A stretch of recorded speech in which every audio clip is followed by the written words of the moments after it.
She knew.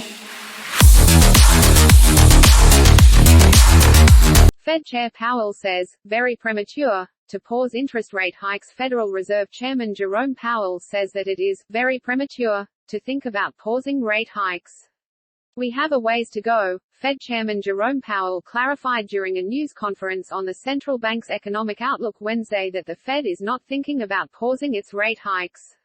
The conference followed the Federal Open Market Committee (FOMC) meeting where the U.S. Central Bank decided to raise interest rates another 0.75 percentage point, the fourth consecutive time this year, commenting on behalf of American families and businesses. Price stability is the responsibility of the Federal Reserve and serves as the bedrock of our economy. Without price stability, the economy does not work for anyone. In particular, without price stability, we will not achieve a sustained period of strong labor market conditions that benefit all. Today, the FOMC raised our policy interest rate by 75 basis points, and we continue to anticipate that ongoing increases will be appropriate. We are moving our policy stance purposefully to a level that will be sufficiently restrictive to return inflation to 2%. In addition, we're continuing the process of significantly reducing the size of our balance sheet. Restoring price stability will likely require maintaining a restrictive stance of policy for some time. I will have more to say about today's monetary policy actions after briefly reviewing economic developments. The U.S. economy has slowed significantly from last year's rapid pace. Real GDP rose at a pace of 2.6% last quarter, but is unchanged so far this year. Recent indicators point to modest growth of spending and production this quarter.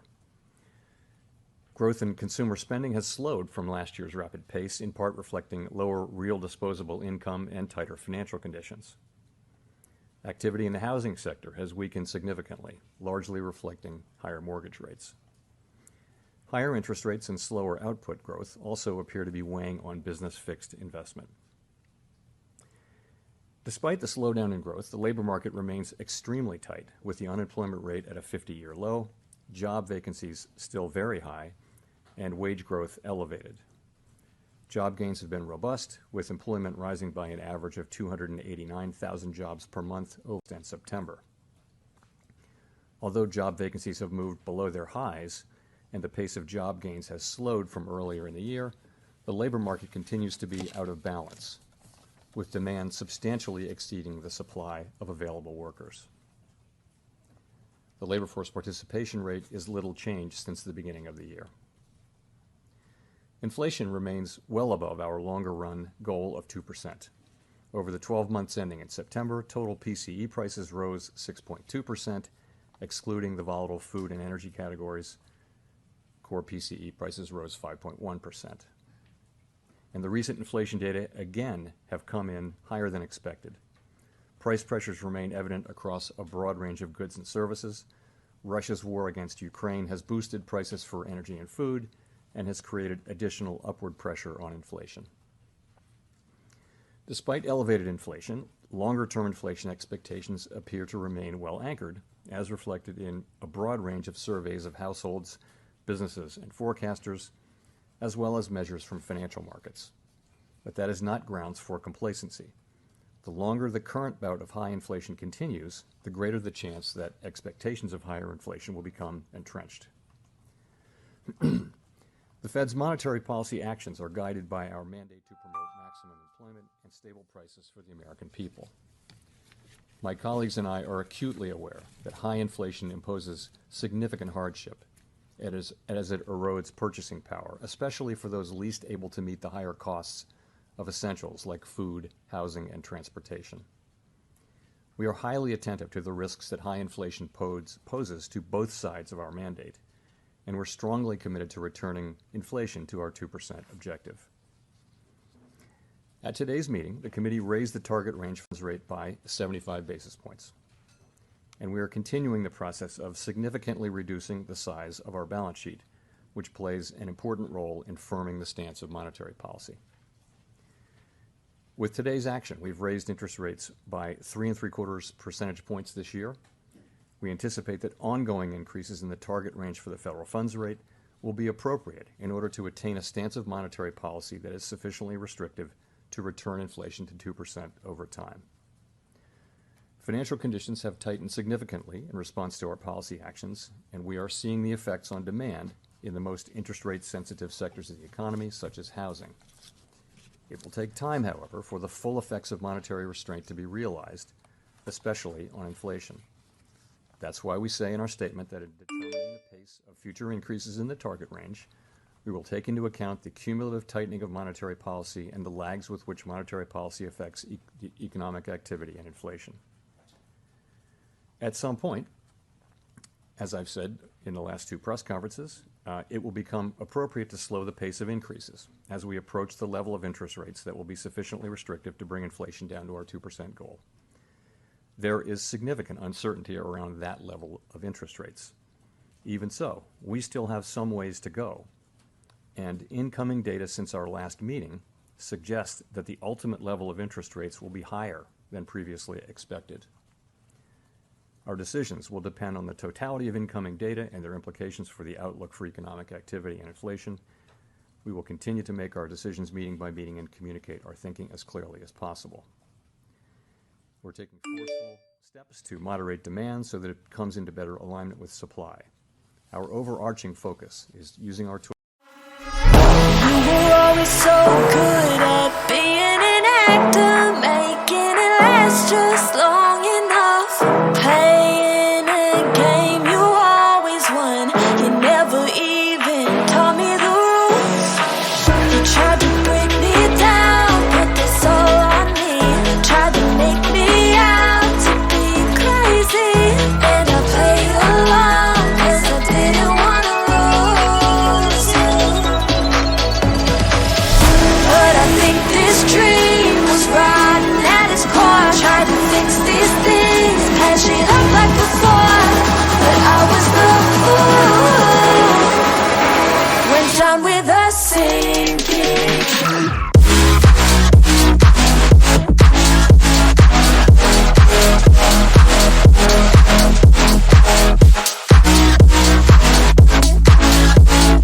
Correct. The Federal Open Market Committee's overarching focus right now is to bring inflation back down to our 2% goal. Price stability is the responsibility of the Federal Reserve and serves as the bedrock of our economy. Without price stability, the economy does not work for anyone. In particular, without price stability, we will not achieve a sustained period of strong labor market conditions that benefit all. The burdens of high inflation fall heaviest on those who are least able to bear them. Restoring price stability will take some time and requires using our tools forcefully to bring demand and supply into better balance. Reducing inflation is likely to require a sustained period of below-trend growth. Moreover, there will very likely be some softening of labor market conditions. While higher interest rates, slower growth, and softer labor market conditions will bring down inflation, they will also bring some pain to households and businesses. These are the unfortunate costs of reducing inflation. But a failure to restore price stability would mean far greater pain. The U.S. economy is clearly slowing from the historically high growth rates of 2021, which reflected the reopening of the economy following the pandemic recession. While the latest economic data have been mixed, in my view, our economy continues to show strong underlying momentum. The labor market is particularly strong, but it is clearly out of balance, with demand for workers substantially exceeding the supply of available workers. Inflation is running well above 2%, and high inflation has continued to spread through the economy. The lower inflation readings for July are certainly welcome. A single month's improvement falls far short of what the committee will need to see before we are confident that inflation is moving down. So, we are moving our policy stance purposefully to a level that will be sufficiently restrictive to return inflation to 2%. At our most recent meeting in July, the FOMC raised the target range for the federal funds rate to 2.25% to 2.5%, which is in the summary of economic projections range of estimates of where the federal funds rate is projected to settle in the longer run. In current circumstances, with inflation running far above 2% and the labor market extremely tight, estimates of longer run neutral are not a place to pause or stop. July's increase in the target range was the second 75 basis point increase in as many meetings, and I said then that another unusually large increase could be appropriate at our next meeting. We are now about halfway through the intermeeting period. Our decision at the September meeting will depend on the totality of the incoming data and the evolving outlook. At some point, as the stance of monetary policy tightens further, it likely will become appropriate to slow the pace of increases. Restoring price stability will likely require maintaining a restrictive policy stance for some time. The historical record cautions strongly against prematurely loosening policy. Committee participants' most recent individual projections from the June SEP showed the median federal funds rate running slightly below 4% through the end of 2023. Participants will update their projections at the September meeting. Our monetary policy deliberations and decisions build on what we've learned about inflation dynamics, both from the high and volatile inflation of the 1970s and 1980s, and from the low and stable inflation of the last quarter century. And in particular, we're drawing on three important lessons that I'll highlight. The first lesson is that central banks can and should take responsibility for delivering low and stable inflation. It may seem strange now that central bankers and others once needed convincing on these two fronts. But as former Chairman Ben Bernanke has shown, both propositions were widely questioned during the Great Inflation period. Today, we regard these questions as settled. Our responsibility to deliver price stability is unconditional. It is true that the current high inflation is a global phenomenon, and that many economies around the world face inflation as high or higher than seen here in the United States. It's also true, in my view, that the current high inflation in the United States is the product of strong demand and constrained supply, and that the Fed's tools work principally on aggregate demand. None of this diminishes the Federal Reserve's responsibility to carry out our assigned task of achieving price stability. There is clearly a job to do in moderating demand to better align with supply. We are committed to doing that job. The second lesson is that the public's expectations about future inflation can play an important role in setting the path of inflation over time. Today, by many measures, longer-term inflation expectations